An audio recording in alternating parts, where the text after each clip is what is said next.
दी Sangli salary earner सोसायटीची 114वी वार्षिक सर्वसाधारण सभा उत्साहपूर्ण आणि खेळीमेळीच्या वातावरणात पार पडली. यंदाच्या आर्थिक वर्षात संस्थेने 10,12,00,000 रुपयांचा विक्रमी नफा मिळवला असून सभासदांना 9% लाभांश देण्याच्या संचालक मंडळाच्या प्रस्तावास सभेने उत्स्फूर्तपणे मंजुरी दिली.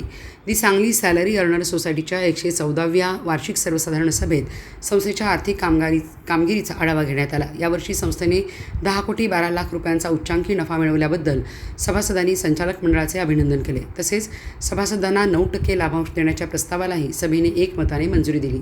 सभेदरम्यान सभासदांकडून विविध सूचना व मते मांडण्यात आली. संचालक मंडळाने बहुतेक सूचनांचा सकारात्मक विचार करून त्यांचा स्वीकार केला. काही उपविधी व अंशदायाशी संबंधित योजनांबाबत विरोधकांनी आक्षेप नोंदवला. या विषयावर सर्व बाजूंचा विचार करून सभासदांच्या हिताचा निर्णय घेतला जाईल, असे यावेळी संचालक मंडळाने स्पष्ट केले. यावेळी चेअरमन झाकीर हुसेन चौगुले म्हणाले की सभासदांनी मांडलेल्या अडचणी, सूचना आणि अपेक्षांचा संचालक मंडळ निश्चितच गांभीर्याने विचार करेल. आगामी काळात सभासदांच्या हिताला प्राधान्य देत आवश्यक ते निर्णय घेतले जातील, अशी ग्वाही त्यांनी दिली.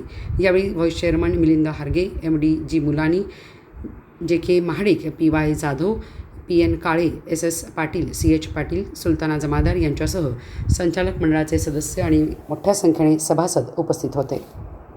दी Sangli salary earners cooperative society limited सांगलीची 114वी वार्षिक सर्वसभा आज भावे नाट्यगृहामध्ये मोठ्या उत्साहानं आणि आजपर्यंत उच्चांकी हजर सभासदांमध्ये अगदी उत्तम खेळीमेळीनं पार पडलेली आहे.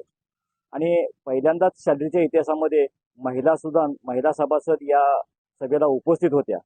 त्याच्यामध्ये आज जर सभा खेळीमेळीत पार पडण्याचे कारणं अनेक आहेत. त्याच्यामध्ये पहिलं कारण म्हणजे एक तर यावर्षी संस्थेला 10,12,00,000चा विक्रमी असा नफा झालेला आहे आणि सभासदांना 9% लाभांश जो संचालकानं देण्याचा मानस होता, त्या सभेनं उत्स्फूर्तपणे याला मान्यता दिलेली आहे.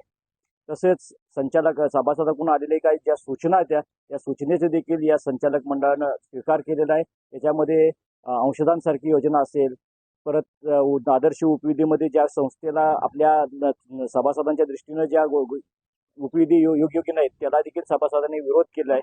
आणि संचालक मंडळ नक्कीच ज्या सभासदांनी व्यथा मांडलेल्या आहेत, जे प्रश्न मांडलेले आहेत, त्याचा साकल्याने विचार करून आगामी याच्यामध्ये याचा सॅलरीसाठी उपयोग होईल या सूचनेचा आणि संचालक मंडळ नक्कीच त्याचा विचार करेल.